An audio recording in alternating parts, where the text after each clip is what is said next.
전 세계가 충격에 빠질 상황이 벌어졌습니다.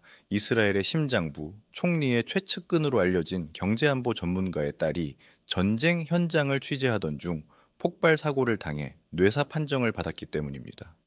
예루살렘 최고 병원도 미국 존스 홉킨스 의대의 전문의들조차 기적은 없다고 단언했죠. 의학적으로 회복 가능성은 0%. 모든 희망이 끊긴 순간 아버지의 메일함에 한 통의 메시지가 도착했습니다. 발신인은 한국의 한 신경외과 의사였습니다. 저희가 한번 해보겠습니다.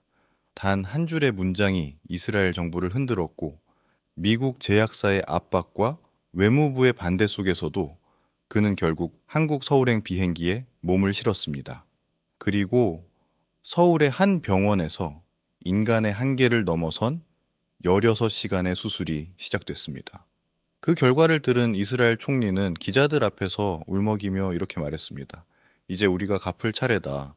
한국은 인류의 의인이다. 전 세계를 뒤흔든 그날의 기적. 도대체 한국은 어떤 일을 해낸 걸까요?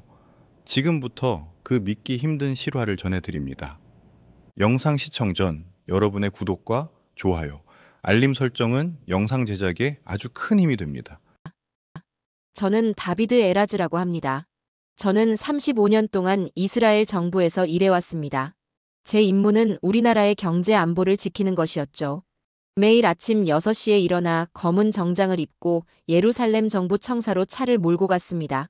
유리문을 지나칠 때마다 스스로가 중요한 일을 맡고 있다는 실감이 들었습니다.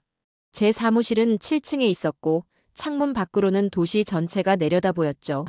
책상 위에는 세 대의 모니터가 놓여 있었고 그 화면들은 온종일 숫자들로 가득했습니다. 무역 수치, 보안 보고서, 경제 전망, 그 모든 것이 제 세계였습니다. 숫자만 보면 다음 달, 다음 해의 경제 흐름이 머릿속에 그려졌죠. 에라즈 선생님, 총리께서 보고서를 기다리고 계십니다. 비서가 자주 이렇게 말했습니다. 총리는 제 말을 신뢰했죠. 제가 무역 거래를 조심해야 한다고 말하면 주저없이 귀를 기울였고 투자가 안전하다고 하면 그대로 결정했습니다. 그게 제 일상이었습니다. 숫자와 계산의 세계, 모든 것이 질서정연하게 맞아떨어지는 세계 말이죠. 제 딸 나오미는 늘 저를 보며 웃었습니다. 아빠는 커피 젓는 횟수까지 세잖아요. 그녀 말이 맞았습니다. 제 사고방식은 그렇게 철저했습니다. 세상 모든 것은 계산할 수 있다고 믿었으니까요. 나오미는 27살이었습니다. 의대에 다니고 있었지만 지난달 갑자기 다른 길을 선택하겠다고 말했죠. 아빠, 저 전쟁 기자가 돼보고 싶어요. 가자, 지구 근처에서 무슨 일이 일어나는지 세상에 알려야 해요. 저는 강하게 반대했습니다. 위험도가 너무 높았거든요. 하지만 나오미는 엄마를 닮아 용감했고 고집도 셌습니다. 아빠, 어떤 일은 숫자보다 중요해요. 그녀는 그렇게 말했었죠. 그게 딱 3주 전의 일이었습니다. 오늘 아침도 평소와 다를 것 없었습니다. 사무실에서 아시아 무역 보고서를 검토하고 있었죠. 수치들은 나쁘지 않았습니다. 기술 수출이 15%나 증가했거든요. 일일 보고서를 작성하던 중 전화가 울렸습니다. 화면에 떠 있는 번호는 병원이었습니다. 그 순간 손이 멈췄습니다. 에라즈 선생님이신가요? 낯선 목소리였고 너무나도 무거웠습니다. 네, 그런데요. 하다사 병원의 코엔 의사입니다. 따님이 사고를 당하셨습니다. 순간 방 안의 공기가 얼어붙었습니다. 모니터의 숫자들이 하나둘 희미해졌습니다. 무슨 사고입니까? 가자 국경 근처에서 폭발이 있었습니다. 취재 중이셨습니다. 에라즈 선생님, 지금 바로 오셔야 합니다. 병원까지 운전한 기억이 없습니다. 주차를 어떻게 했는지도 모르겠고 단지 소독약 냄새가 가득한 흰 복도를 달렸던 기억만 남아 있습니다. 중환자실을 찾을 때까지 계속 뛰었습니다. 나오미는 수많은 기계에 둘러싸인 채 침대에 누워 있었습니다. 삐삐 울리는 소리와 웅웅거리는 기계음이 공간을 채웠습니다. 튜브들이 그녀의 몸과 기계들을 연결하고 있었고 얼굴은 너무 창백했습니다. 눈은 감겨 있었죠. 에라즈 선생님. 회색 머리를 한 나이든 의사가 제 옆에 다가왔습니다. 저는 신경외과 과장 로젠입니다. 제 딸에게 무슨 일이 생긴 겁니까? 의사는 차트를 들여다봤습니다. 그 속에는 또 다른 숫자들이 적혀 있었지만 이번 숫자들은 제게 너무나 낯설었습니다. 폭발로 인해 뇌관이 심하게 손상됐습니다. 뇌가는 호흡, 심박수, 의식 같은 기본적인 생명 기능을 조절하는 부위입니다. 그는 잠시 말을 멈췄습니다. 손상이 매우 심각합니다. 하지만 치료가 가능하겠죠? 제 목소리는 스스로도 낯설 만큼 떨렸습니다.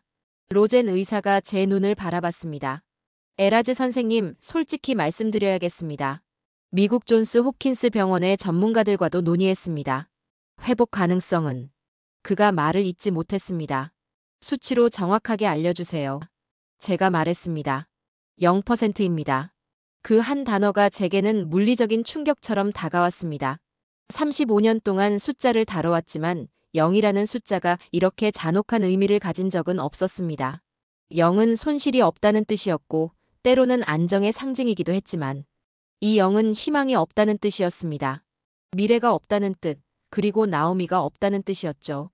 다른 방법이 있을 겁니다. 저는 간신히 말을 이었습니다. 다른 병원이나 다른 의사들과 상의해보면 이미 세계 최고 병원들과 협의했습니다. 메이오, 클리닉, 하버드 의대, 유럽의 연구센터들까지 모두 같은 결론을 내렸습니다.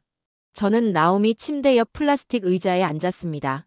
기계들은 여전히 일정한 리듬으로 울리고 있었죠. 그 소리 하나하나가 그녀가 아직 살아있다고 말하는 듯 했지만 머릿속에서는 0이라는 숫자만 계속 맴돌았습니다. 손을 뻗어 나오미의 손을 잡았습니다. 차가웠습니다. 너무 차가웠어요. 나오미. 조용히 속삭였습니다. 아빠가 여기 있어. 하지만 그녀는 아무런 대답도 하지 않았습니다. 그 숫자 0이 이미 모든 것을 말해주고 있었죠. 이번만큼은 어떤 공식도 어떤 논리도 통하지 않았습니다. 며칠이 그리고 몇 주가 흘러갔습니다. 저는 병원을 거의 떠나지 않았습니다. 사무실에서는 매일 전화가 걸려왔지만 받지 않았어요. 총리께서 보고서를 기다리고 있다는 것도 알고 있었지만 그런 것들을 생각할 여유가 없었습니다. 저는 이메일을 쓰기 시작했습니다. 수백 통이었어요. 찾을 수 있는 모든 병원, 도움을 줄 수 있을 법한 모든 의사에게 보냈습니다. 병원 구내식당 한쪽에 노트북을 펼쳐두고 같은 문장을 수없이 타이핑했습니다. 제 딸이 심각한 뇌간 손상을 입었습니다. 27살이고 의대생입니다. 제발 도와주세요. 가장 먼저 답장을 보낸 곳은 미국 메이오 클리닉이었습니다. 보내주신 의료 기록을 검토했습니다. 안타깝게도 현재 의학 기술로는 이와 같은 뇌간 손상을 치료할 방법이 없습니다. 진심으로 유감입니다. 하버드 의대에서도 거의 같은 내용의 답변이 돌아왔습니다. 손상이 너무 심각해 치료가 불가능합니다. 독일의 한 연구센터에서는 이렇게 답했습니다. 현재의 의료 기술로는 불가능합니다. 다만 10년 혹은 20년 후라면 가능할지도 모르겠습니다. 답장을 받을 때마다 마치 제 앞에 문이 하나씩 닫히는 것 같았습니다. 저는 다른 방법을 시도했습니다. 돈을 제안했죠. 얼마든지 지불하겠습니다. 제 딸만 살려주세요. 하지만 모두 거절했습니다. 돈의 문제가 아니라 가능성의 문제였죠. 그들은 하나같이 불가능하다고 말했습니다. 스위스의 한 의사는 다른 이들보다 솔직했습니다. 에라즈 선생님, 설령 실험적 치료를 시도한다 해도 규정상 허용되지 않습니다. 그 치료는 승인되지 않았고 위험이 너무 높습니다. 병원 법무팀이 절대 허가하지 않을 겁니다. 변호사, 규정, 위험. 그 단어들이 들릴 때마다 분노가 치밀었습니다. 그들이 서류와 소송을 걱정하는 동안 제 딸은 여전히 병실 침대 위에서 조용히 누워 있었으니까요. 기계는 여전히 일정한 리듬으로 작동하고 있었지만 나오미의 상태는 변하지 않았습니다. 나빠지지도 좋아지지도 않았죠. 그녀는 마치 삶과 죽음 사이 그 경계에 멈춰 있는 듯 했습니다. 그렇게 또 3주가 흘렀습니다. 면도도 잊은 채 수염이 자랐고 며칠씩 같은 옷을 입고 다녔습니다. 간호사들은 이제 제 이름을 외웠어요. 묻지도 않고 커피를 가져다 주곤 했습니다. 에라즈 선생님, 집에 가서 좀 쉬세요. 그들이 말했지만 저는 고개를 저었습니다. 제가 없는 동안 혹시라도 나오미가 깨어난다면요? 그 순간 제가 없으면 안 된다고 생각했습니다. 어느 새벽, 평소처럼 나오미 곁에 앉아 있었습니다. 2시, 병원은 고요했고 기계음만 들렸습니다. 들을 수 없다는 걸 알면서도 저는 말을 걸었습니다. 나오미, 예전에 한국 갔던 거 기억나니?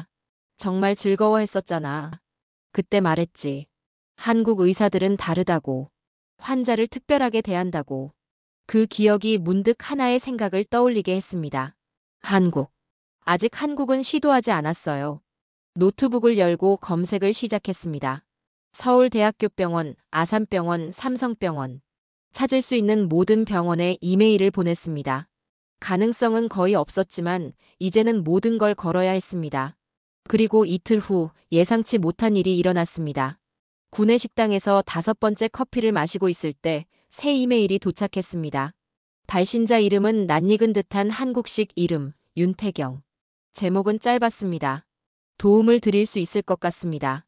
손이 떨렸습니다. 이메일을 열었습니다. 에라즈 선생님, 저는 서울대학교병원 신경외과의 윤태경 교수입니다. 동료를 통해 따님의 사례를 들었습니다. 나오미를 기억합니다. 작년에 저희 병원에 교환학생으로 왔었죠. 매우 뛰어난 학생이었습니다. 솔직히 말씀드리겠습니다. 저희는 지금 뉴로칩이라는 새로운 기술을 개발 중입니다. 프로젝트 모세의 일부로 손상된 뇌 조직을 대체하고 새로운 신경 경로를 형성할 수 있는 기술입니다. 이 기술을 뇌간 손상 환자 5명에게 적용했는데 5명 모두 지금은 걷고 말할 수 있습니다. 물론 아직 완벽하지 않습니다. 성공률은 약 60% 정도입니다. 하지만 시도해 보실 의향이 있으시다면 저희가 도와드리겠습니다. 논의를 원하신다면 연락 주세요. 윤태경 교수 드림. 저는 그 이메일을 3번, 4번, 5번이나 반복해서 읽었습니다. 프로젝트 모세, 뉴로칩. 낯설지 않은 이름이었어요. 2년 전 제가 정부 보고서를 작성하며 다뤘던 바로 그 기술이었습니다. 그땐 단지 문서 속의 데이터였지만 이제 그것이 제 딸의 생명을 구할지도 모른다는 사실이 믿기지 않았습니다. 시계를 봤습니다. 이스라엘은 오후 3시, 한국은 밤 9시. 아직 늦지 않았습니다. 저는 병원 밖으로 나와 이메일에 적힌 번호로 전화를 걸었습니다. 신호음이 3번 울리고 부드러운 목소리가 들렸습니다. 여보세요, 윤 교수입니다. 교수님, 저는 다비드 에라즈입니다. 방금 이메일을 받았습니다. 에라즈 선생님. 그의 목소리는 차분하고 따뜻했습니다. 전화 주셔서 감사합니다. 나오미는 지금 어떤 상태인가요? 나오미는 변함이 없습니다. 이곳 의사들은 희망이 없다고 말합니다. 짧은 침묵이 흘렀습니다. 그리고 윤 교수가 조심스럽게 말을 이었습니다. 에라즈 선생님, 솔직히 말씀드리면 저희 치료는 아직 보장된 결과를 약속드릴 수 없습니다. 새로운 기술이라 위험도 있습니다. 칩을 뇌간에 이식하는 수술은 몇 시간에 걸쳐 진행되며 때로는 몸이 칩을 거부하기도 하고 전혀 작동하지 않기도 합니다. 하지만 때로는 작동한다는 말씀이죠? 네, 그렇습니다. 지금까지 5번 모두 성공했습니다. 움직이지도 말하지도 못하던 환자들이 이제는 정상적인 삶을 살고 있습니다. 교수님, 이곳 의사들은 제게 0%라고 말합니다. 하지만 교수님은 60%를 말씀하셨죠. 저에겐 고민할 이유가 없습니다. 하지만 한 가지 더 알아두셔야 합니다. 이 치료는 미국이나 유럽에서는 승인되지 않았습니다. 너무 실험적이고 위험하다는 이유 때문이죠. 한국으로 오시면 비판을 받을 수도 있고 보험도 적용되지 않습니다. 일부는 무모하다고 말할지도 모릅니다. 저는 잠시 웃음이 나올 뻔했습니다. 딸의 생명을 구하는 일이 무책임한 일일까요? 윤 교수님, 하나만 묻겠습니다. 만약 이게 교수님 따님이라면 어떻게 하시겠습니까? 그는 망설임 없이 대답했습니다. 저는 그 60% 확률에 모든 걸 걸겠죠. 저 역시 그렇습니다. 좋습니다. 곧 자세한 내용을 이메일로 보내드리겠습니다. 나오미의 의료 기록 전부를 보내주세요. 뇌 스캔, 진단서, 모든 자료가 필요합니다. 검토 후 치료 계획을 세우겠습니다. 잠시 망설이다가 제가 물었습니다. 교수님, 왜 우리를 도와주시는 건가요? 저희를 모르시잖아요. 짧은 정적이 흐른 뒤 그의 목소리가 들렸습니다. 나오미가 여기 있었을 때를 기억합니다. 가난한 환자들을 위해 자원봉사를 했었죠. 많은 학생들보다 더 열정적이었습니다.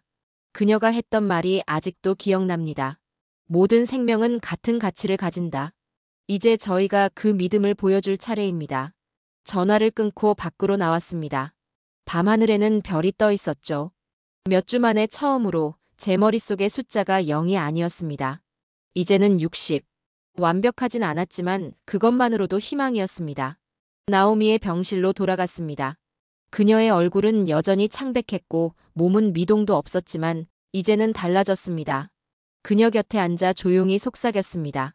나오미, 우리 한국으로 가는 거야. 나오미를 한국으로 데려가기 위한 허가 절차는 생각보다 훨씬 더 복잡했습니다. 이스라엘 보건부가 승인의 난색을 보였기 때문이었죠. 에라즈 씨, 뉴로칩은 아직 충분히 검증되지 않았습니다. 담당 공무원 골드만이 말했습니다. 서류가 산더미처럼 쌓인 책상 너머에서 그는 차가운 표정으로 저를 바라봤습니다. 이 이송을 승인할 수 없습니다. 하지만 여기선 치료 방법이 없잖아요. 저는 목소리를 억누르며 말했습니다. 그냥 제 딸이 죽어가는 걸 보고만 있으라는 겁니까? 현실적으로 생각하시라는 거예요. 때로는 의학으로 고칠 수 없는 일도 있습니다. 그걸 받아들이셔야 합니다. 받아들이라니. 그 말에 피가 끓어올랐습니다. 당신 딸이라면 받아들일 수 있겠습니까? 골드만은 의자에서 자세를 바꾸며 불편한 기색을 보였습니다. 그건 지금 상황과 관계없는 이야기입니다. 아니요, 아주 직접적인 이야기입니다. 저는 단호히 말했습니다. 서류에 서명해 주세요. 제 딸을 한국으로 데려가게 해주세요. 위험이 너무 큽니다. 만약 무슨 일이 생기면 외교 문제가 될 겁니다. 미국 쪽에서도 이미 이 한국 기술에 대해 질문이 들어오고 있어요. 미국인들. 그들이 반대하면 세계 대부분의 병원과 기관은 움직이지 않았습니다. 그게 현실이었죠. 제가 모든 책임을 지겠습니다. 저는 말했습니다. 문서에 명시해 주세요. 무슨 일이 생기더라도 전적으로 제 책임이라고.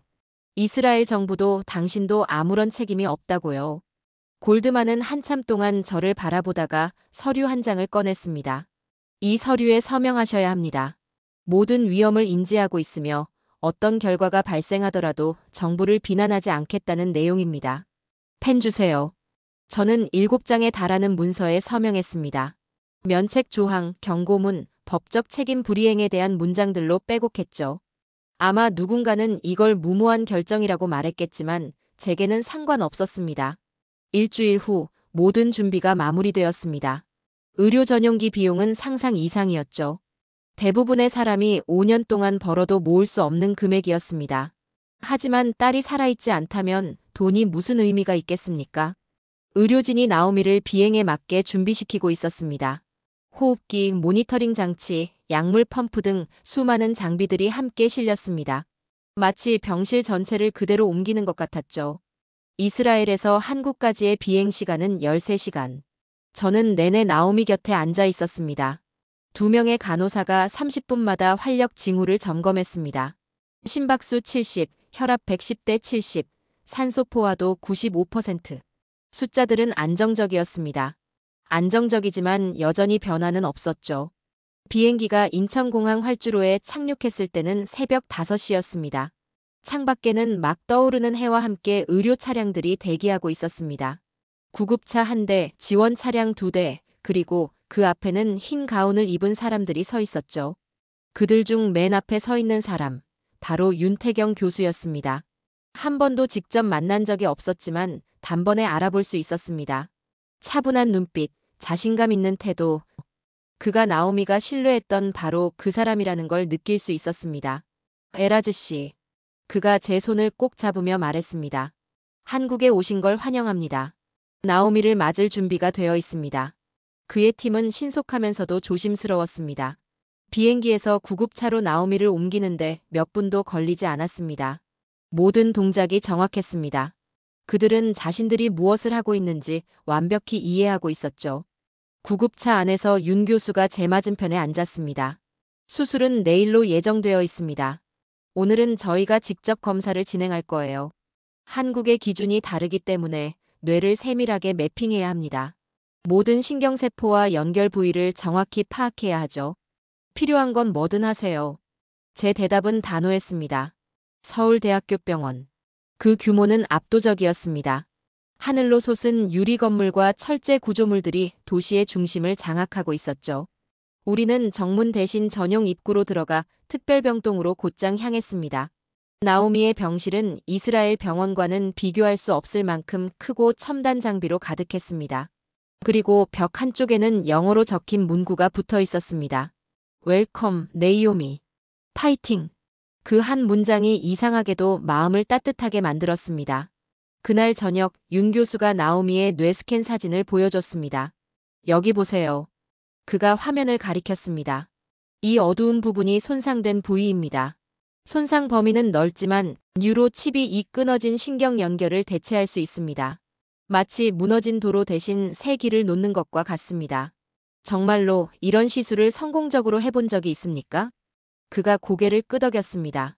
직접 보여드리죠. 그는 휴대폰을 꺼내 동영상을 재생했습니다. 화면 속에는 25살쯤 되어 보이는 남성이 병원 복도를 걷고 있었습니다. 6개월 전 오토바이 사고로 비슷한 손상을 입었죠. 그때 의사들은 희망이 없다고 했습니다. 하지만 지금 보세요. 영상 속의 젊은 남자는 단순히 걷는 게 아니라 조깅을 하고 있었습니다. 활짝 웃으며 건강하게. 그는 살아 있었습니다. 그분을 만날 수 있을까요? 제가 물었습니다. 오늘 검진 때문에 와 있습니다. 만나보시겠습니까? 10분 뒤 박민준 씨가 직접 병실로 들어왔습니다. 휠체어도 목발도 없이 자신의 발로. 그는 정중하게 인사하고 조심스러운 영어로 말했습니다. 따님 이야기를 들었습니다. 6개월 전 저도 같은 상태였습니다. 부모님은 매일 우셨고 모두가 포기했죠. 하지만 윤 교수님과 팀 덕분에 저는 다시 걷게 됐습니다. 회복이 힘드셨나요? 아주 힘들었습니다. 인생에서 가장 고된 시간이었죠. 하지만 이렇게 살아있는데 그런 시간쯤은 아무것도 아니었죠. 그날 밤 잠을 이룰 수 없었습니다. 내일이면 제 딸의 2개 꼴이 열리고 뇌 속에 인공칩이 들어갈 예정이었습니다. 공상과학 영화 같은 이야기였지만 방금 본 민준 씨는 현실이었습니다. 그는 증거였습니다. 그때 전화가 울렸습니다. 화면에는 골드만의 이름이 떠 있었습니다. 에라즈, 문제가 생겼습니다. FDA에서 공식 항의문을 보냈습니다. 뉴로칩이 비윤리적이며 검증되지 않았다고 주장하면서 즉시 시술을 중단하라고 요구하고 있습니다. 우리는 미국에 있지 않습니다. 여긴 한국입니다. 그래도 압력이 있습니다. 상당히 큰 압력이에요. 보험사들은 보상을 거부했고 정부 내부에서도 당장 귀국 명령을 내려야 한다는 의견이 나오고 있습니다. 그게 명령입니까? 잠시 정적이 흘렀습니다. 아직은 아닙니다. 하지만 다비드, 만약 일이 잘못되면 법적, 재정적으로 감당하기 어려울 겁니다. 각오되셨나요? 저는 병실 침대에 누워있는 나오미를 바라봤습니다. 그녀는 여전히 의식이 없었습니다. 삶과 죽음 사이 그 경계 위에 머물러 있었죠. 골드만, 제 딸은 27살입니다. 앞으로 살아갈 날이 얼마나 많은데요. 그녀를 구할 작은 가능성이라도 있다면 저는 그걸 붙잡을 겁니다. 미국이 뭐라 하든 상관없습니다. 이게 최종 결정입니까? 그렇습니다. 전화를 끊었을 때 문가에 윤 교수가 서 있었습니다. 아마 대화 내용을 들은 것 같았습니다. 에라즈 씨, 정말 확신하십니까? 앞으로 압력은 더 심해질 겁니다. 지금 우리는 물에 빠졌고 한국이 구명줄을 던져주고 있습니다. 그걸 잡을 겁니다. 윤 교수가 천천히 고개를 끄덕였습니다. 그럼 최선을 다하겠습니다. 수술팀은 아침 7시에 준비될 겁니다. 그날 밤 저는 나오미 곁에 앉아 있었습니다. 창밖으로 서울의 불빛들이 별처럼 반짝이고 있었죠. 이 거대한 도시 어딘가에서는 여전히 사람들이 평범한 하루를 살아가고 있을 겁니다. 출근하고 저녁을 먹고 가족과 웃으며 이야기하면서요. 하지만 내일 이 병원 안에서는 우리가 평범함을 되찾기 위한 싸움을 시작하게 될 겁니다. 내일이면 모든 게 바뀌겠지. 저는 조용히 속삭였습니다. 이기든 지든 적어도 우리는 싸우고 있어. 기계들은 여전히 일정한 리듬으로 울리고 있었습니다. 그 규칙적인 소리가 아침을 향해, 수술을 향해, 그리고 우리의 유일한 희망을 향해 시간을 세고 있었습니다. 아침 7시. 너무 빨리 온 것 같으면서도 또 끝없이 길게 기다려온 시간이었습니다. 밤새 한숨도 자지 못한 채 수술층에 도착했을 때 이미 수술팀은 모두 준비를 마친 상태였습니다. 윤 교수가 파란 수술복 차림으로 저를 맞이했습니다. 그 뒤로는 6명의 의사와 4명의 간호사가 서 있었습니다. 모두 눈빛이 단호하고 집중되어 있었죠. 에라즈 씨, 수술은 약 16시간이 걸릴 겁니다. 어쩌면 그 이상일 수도 있습니다. 말씀드렸듯이 성공 확률은 60%입니다. 하지만 저희는 가능한 모든 것을 다 할 겁니다. 저는 고개를 끄덕였습니다. 알겠습니다. 그들이 나오미를 조용히 수술실로 옮겨갔습니다. 문이 닫히자 문 위에 붉은 불빛이 켜졌습니다. 수술 중. 대기실은 차가운 흰 벽과 파란색 의자로 가득했습니다. 한쪽 구석에는 커피 머신이 있었고 여러 가족이 저마다의 소식을 기다리고 있었습니다. 하지만 제게는 그곳이 세상과 단절된 공간처럼 느껴졌습니다. 그냥 저 혼자뿐이었죠. 첫 1시간은 느리게 흘러갔습니다. 잡지를 집어들었지만 글자가 눈에 들어오지 않았습니다. 커피 머신으로 걸어가 첫 잔을 뽑았습니다. 그리고 다시 두 번째, 세 번째. 정오가 되었을 땐 벌써 5잔을 마신 상태였습니다. 그때 간호사가 조심스레 다가왔습니다.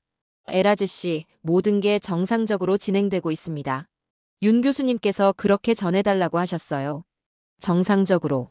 그 말이 얼마나 큰 위로가 되는지 그제서야 깨달았습니다. 저는 짧게 고개를 끄덕이며 감사 인사를 건넸습니다. 10시. 대기실의 가족들이 하나둘 소식을 듣고 떠나갔습니다. 새로운 가족들이 그 자리를 채웠지만 저는 여전히 그 자리에 남아 있었습니다. 기다림. 그것만이 제가 할 수 있는 전부였습니다. 11시. 이스라엘에서 메시지가 왔습니다. 친구들이 소식을 물었지만 답하지 않았습니다. 아직도 기다리고 있다는 말조차 버거웠습니다. 자정. 16시간이 지났습니다. 그런데 왜 아직 아무 소식이 없을까? 혹시 무슨 일이 생긴 걸까? 불안이 서서히 밀려오기 시작했습니다. 그리고 12시 15분. 붉은 불빛이 꺼졌습니다. 문이 열리고 윤 교수가 나왔습니다. 지친 얼굴, 구겨진 수술복. 하지만 그의 눈은 분명히 빛나고 있었습니다. 에라즈 씨. 그의 목소리는 피곤했지만 단단했습니다. 수술이 성공했습니다. 칩이 제대로 이식됐고 나오미의 뇌가 그걸 받아들이고 있습니다. 신경 연결이 형성되고 있어요. 순간 다리에 힘이 풀렸습니다. 가까운 의자에 털썩 앉으며 겨우 물었습니다. 살았다는 말씀이신가요? 정말 괜찮은 겁니까? 살아있습니다. 이제는 기다려야 합니다.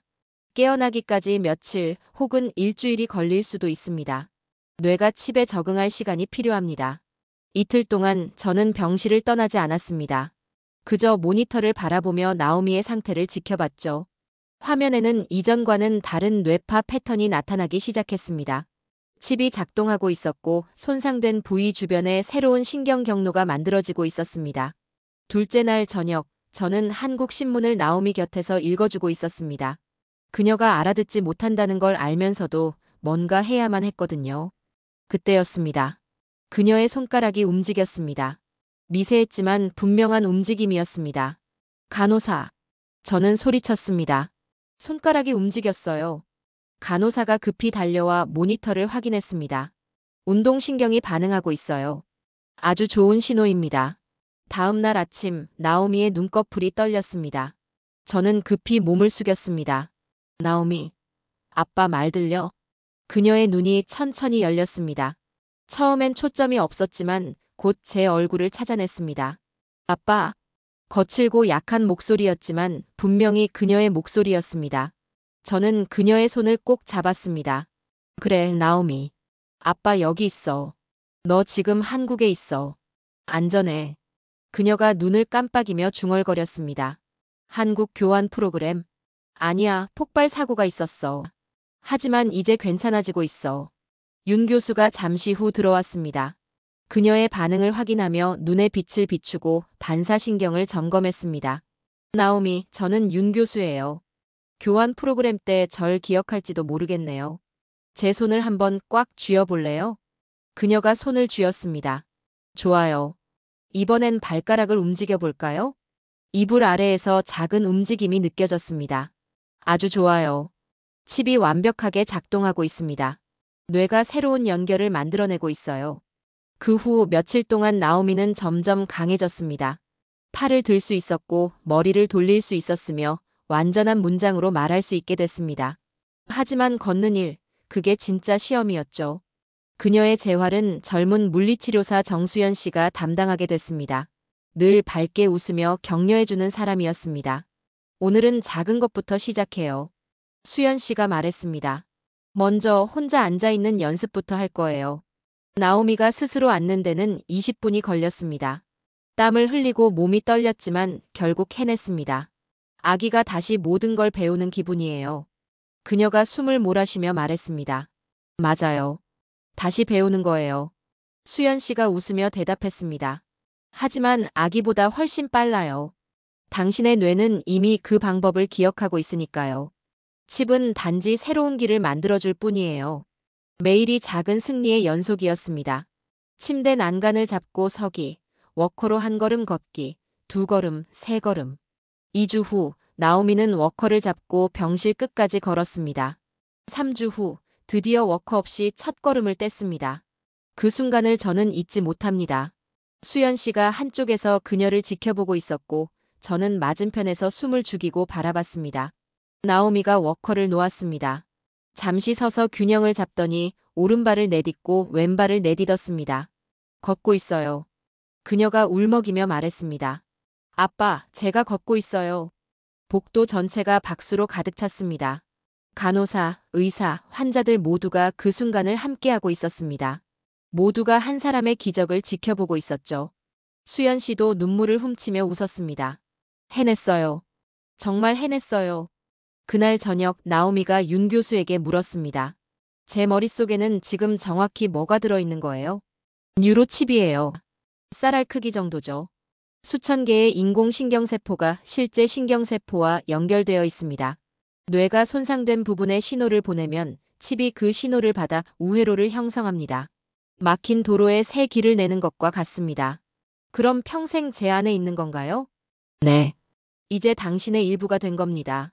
정기적인 검진은 필요하지만 그 외에는 완전히 정상적인 삶을 살 수 있습니다. 정상적인 삶. 나오미가 조용히 반복했습니다. 석 달 전엔 죽어가고 있었는데 이제 정상적인 삶을 살게 된 거네요. 저는 미소 지으며 말했습니다. 정상보다 더 나은 삶이지. 너는 의사가 될 거야. 기억나지? 너를 구한 사람들처럼 이제 너도 다른 사람들을 구하게 될 거야. 그녀가 단호히 고개를 끄덕였습니다. 네, 그렇게 할 거예요. 재활은 계속 이어졌습니다. 매일 나오미는 조금씩 더 강해졌습니다. 걸음이 길어지고 말이 또렷해지고 눈빛에 생기가 돌아왔습니다. 한국 언론은 곧 이 이야기를 보도하기 시작했습니다. 서울대병원의 기적. 한국 의료기술로 다시 걷게 된 이스라엘 여성. 하지만 우리에게 중요한 건 그런 제목이 아니었습니다. 진짜 중요한 건 작은 일상들이었죠. 혼자 밥을 먹는 것, 머리를 빗는 것, 자신의 이름을 적는 것. 그 하나하나가 새로운 승리였습니다. 퇴원하면 제일 먼저 뭐 하고 싶어? 어느 날 제가 물었습니다. 남산공원을 걷고 싶어요. 그녀가 대답했습니다. 그냥 걷는 거예요. 제 발로, 제 힘으로. 우연히 듣고 있던 윤 교수가 미소 지었습니다. 퇴원하시면 제가 직접 모시겠습니다. 첫 걸음을 뗀 지 3주 후 의사들이 퇴원 이야기를 꺼냈습니다. 집으로 간다는 말. 불가능하다고 믿었던 그 단어가 이제는 너무도 자연스럽게 다가왔습니다. 퇴원일은 생각보다 빨리 찾아왔습니다. 그날 아침 병실에는 의료진이 모두 모여 있었습니다. 마치 작은 축하 파티 같았죠. 물리치료사 정수연 씨가 펜던트가 달린 작은 은목걸이를 내밀었습니다. 이건 당신을 위한 거예요. 나오미의 눈에 눈물이 고였습니다. 목걸이를 목에 걸며 조용히 말했습니다. 평생 간직할게요. 정말 고마워요. 간호사들은 꽃다발을 건네며 작은 공책을 하나씩 내밀었습니다. 그 안에는 짧은 문장들이 적혀 있었죠. 화이팅! 강하게 지내세요. 다시 오세요. 이번엔 건강한 모습으로. 윤 교수는 뒤쪽에 서서 미소 지으며 그 장면을 지켜보다가 모두의 축하가 끝나자 앞으로 나섰습니다. 나오미 씨, 석 달 전 당신은 움직일 수도 없는 상태로 여기 왔죠. 그런데 오늘은 스스로 걸어나가고 있습니다. 이건 단순한 의학의 성과가 아닙니다. 당신의 의지와 용기, 그리고 살아가려는 마음의 결과예요. 교수님 실력도 빼놓을 수 없어요. 나오미가 웃으며 말했습니다. 제 삶을 돌려주셨잖아요. 윤 교수가 고개를 저었습니다. 저희는 그저 도구를 드렸을 뿐이에요. 진짜 싸움은 당신이 했습니다. 재활의 매 순간, 그 고통스러운 걸음 하나하나가 당신의 승리였어요. 병원 밖에서는 한국 언론 취재진이 기다리고 있었습니다. 나오미가 병원 문을 걸어 나오는 모습을 카메라에 담고 싶어 했죠. 처음엔 부담이 될까 걱정했지만 나오미는 단호했습니다. 사람들이 봤으면 좋겠어요. 무엇이 가능한지 알게 됐으면 해요. 병실 문 앞에서 깊게 숨을 들이마신 뒤 걸음을 내디뎠습니다. 휠체어도 워커도 없었습니다. 이제 나오미는 자신의 두 다리로 걷고 있었습니다. 복도 양쪽에는 병원 직원들이 줄지어 서 있었습니다. 그녀가 지나갈 때마다 박수가 울렸습니다. 몇몇은 울고 있었죠. 그들은 의식 없이 누워있던 그녀의 모습을 기억하고 있었으니까요. 이제 그들이 본 것은 기적이었습니다. 정문에 도착하자 햇살이 밝게 비쳤습니다. 기자들이 다가와 물었습니다. 기분이 어떠세요? 감사해요. 나오미가 대답했습니다. 살아있다는 것, 그리고 한국에 있다는 것 모든 게 감사해요. 앞으로의 계획은요? 의사가 될 거예요. 저처럼 구원받은 사람으로서 생명을 구하는 사람이 되고 싶어요. 비슷한 상황에 있는 환자들에게 전하고 싶은 말이 있나요? 나오미가 카메라를 똑바로 바라봤습니다. 포기하지 마세요. 석 달 전 저는 0%라는 말을 들었습니다. 하지만 지금 저는 걷고 있습니다. 당신을 포기하지 않을 사람들을 찾으세요. 그들이 당신의 기적이 될 겁니다. 공항으로 향하기 전 우리는 한 곳을 더 들렀습니다. 윤 교수가 약속했던 남산공원이었죠. 직접 운전해서 데려다 주셨습니다. 공원은 푸른 나무들로 가득했고 가족들이 오후의 평화를 즐기고 있었습니다. 나오미는 천천히 그러나 안정된 걸음으로 길을 따라 걸었습니다. 그녀의 걸음은 평범해 보였지만 저에게는 세상에서 가장 놀라운 일이었습니다. 6개월 전 교환학생으로 한국에 있을 때 이 공원을 뛰어다녔어요. 나오미가 말했습니다. 다시는 여길 걸을 수 없을 거라 생각했는데. 윤 교수가 조용히 미소 지었습니다. 하지만 지금 여기 있잖아요. 네, 지금 여기 있네요. 공항에서 나오미는 기념품 가게에 들러 작은 태극기 핀 2개를 샀습니다. 하나는 제 것, 하나는 아빠 거예요. 잊지 않기 위해서요. 저는 그 자리에서 제 재킷에 바로 달았습니다. 어떻게 잊을 수가 있겠니? 귀국 비행기. 이번에는 모든 게 달랐습니다. 의료 장비도 모니터도 없었습니다. 단지 제 딸이 제 옆에 앉아 창밖을 바라보고 있었죠. 평범한 승객처럼 살아있는 사람으로서. 아빠. 구름 아래로 한국의 땅이 멀어질 때 나오미가 조용히 말했습니다. 할 말이 있어요. 뭔데? 고마워요. 포기하지 않아서. 모두가 그만두라고 했을 때 싸워줘서요. 세상이 불가능하다고 했을 때 저를 한국에 데려가줘서요. 너는 내 딸이야. 저는 웃으며 말했습니다. 널 구할 수 있다면 달이라도 갔을 거야. 그녀가 웃으며 제 손을 잡았습니다. 이제 그 손에는 힘이 있었습니다. 석 달 전엔 전혀 움직이지 못하던 바로 그 손이었죠. 텔아비브 공항. 가족들이 우리를 기다리고 있었습니다. 나오미의 사촌들, 이모, 삼촌들. 그들은 뉴스로 소식을 접했지만 직접 눈으로 보는 건 전혀 다른 일이었습니다. 집으로 돌아오는 차 안에서 나오미는 한동안 말이 없었습니다. 그리고 이윽고 입을 열었습니다. 아빠, 쉬고 싶지 않아요. 의대로 돌아가고 싶어요. 바로요. 괜찮겠어? 너무 많은 일을 겪었잖아. 그래서요. 그녀가 단호하게 대답했습니다. 좋은 의사들이 뭘 할 수 있는지 봤거든요. 윤 교수님과 그의 팀은 불가능을 보지 않았어요. 가능성을 봤어요. 저도 그런 의사가 되고 싶어요. 그날 밤 저는 윤 교수와 그의 팀에게 편지를 썼습니다. 제 딸을 돌려주셨습니다. 하지만 그보다 더 중요한 건 인류애가 여전히 살아있다는 걸 보여주셨다는 겁니다. 어떤 사람들은 이익보다 정치보다 두려움보다 생명을 먼저 생각한다는 걸요. 한국은 영원히 저희 가족의 두 번째 집이 될 것입니다. 이 삶을 헛되이 쓰지 않겠습니다. 잠들기 전 나오미는 거울 앞에 섰습니다. 머리카락 아래로 보이는 작고 희미한 흉터를 손끝으로 만졌습니다. 그건 이제 두려움의 흔적이 아니라 새로운 시작의 상징이었습니다. 이 칩은 이제 제 일부예요. 그녀가 조용히 말했습니다. 한국의 기술, 이스라엘의 환자, 그리고 보편적인 희망. 다음 날 아침, 나오미는 의대 교복을 입고 가방에 태극기 핀을 달았습니다. 튼튼한 다리로 계단을 내려가며 문을 열었습니다. 지금 딸이 자신의 미래를 향해 걸어가고 있습니다. 숫자는 분명 중요합니다. 하지만 때로는 생명을 향한 믿음이 모든 계산을 넘어섭니다. 한국이 우리에게 보여준 것은 단순한 의학의 성취가 아니었습니다. 불가능을 가능으로 바꾸는 희망, 국경을 초월한 인류애, 그리고 포기하지 않는 마음. 제 딸이 다시 걸을 수 있게 된 것, 그건 한국이 우리에게 준 가장 큰 선물이었습니다. 오늘의 이야기는 여기까지입니다.